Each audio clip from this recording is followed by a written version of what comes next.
দেখলাম পশ্চিম জয়নগরের বাড়ি একটা মেয়ে, আনুমানিক বয়স 15-16 বছর। সে মহারানী তুলসী স্কুলের 9ম শ্রেণীর ছাত্রী। তার বাবার সঙ্গে কথা হইল, তাকেও আমরা দেখলাম। তার অবস্থা সংকটজনক অবস্থায় আছে। কর্তব্যরত ইমার্জেন্সি ডাক্তারবাবুর সঙ্গে যখন কথা বললাম, ডাক্তার আমরা যেটা অ্যাপারেন্টলি যেটা দেখলাম, ওনার বক্তব্যের সঙ্গে ওনার যে উনি যে চিকিৎসা করতেছেন, উনিও আমাদের সঙ্গে এই খোঁজখবর নেওয়ার সময় জানিয়েছেন এই মেয়েটা গুরুতর অসুস্থ। তার মানে মৃত্যুর সঙ্গে পাঞ্জা লড়ছে মেয়েটা। আমরা চেষ্টা করছি, ডাক্তারবাবুর বক্তব্য চেষ্টা করছি, আপ্রাণ চেষ্টা করছি।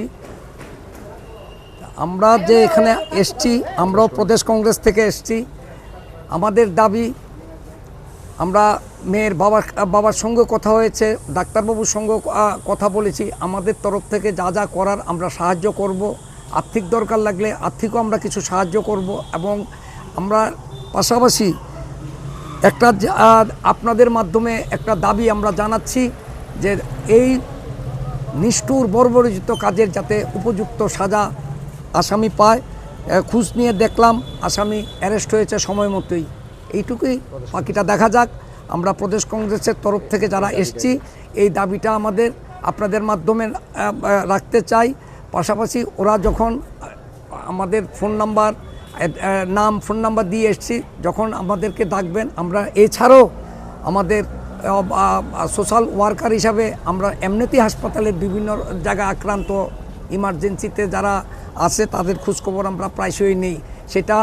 তবে এই কেসটা এটা অন্য কেসের থেকে অনেক গুরুতর কেস এবং খুব লজ্জাজনক। এটাতে বিশদভাবে আর আপনার ক্যামেরার সামনে কিছু বলতে চাইছি না। আচ্ছা, নাবালিকার এলাকার কিছু লোকজন এই ঘটনা ধামাচাপা দেওয়ার চেষ্টা করছে এবং টাকার বিনিময়ে মীমাংসার চেষ্টা করছে, সেই বিষয়টা কীভাবে দেখবেন? বা এটা তো ব্যাপার হলো, দেখেন এখন ভিকটিমের বাড়ির মানুষ তো কথা বলে যেটা বুঝলাম, তারা এই জঘন্য কাজের অপরাধীদের সঙ্গে কোনো রকম সমঝোতাতে যাবে না।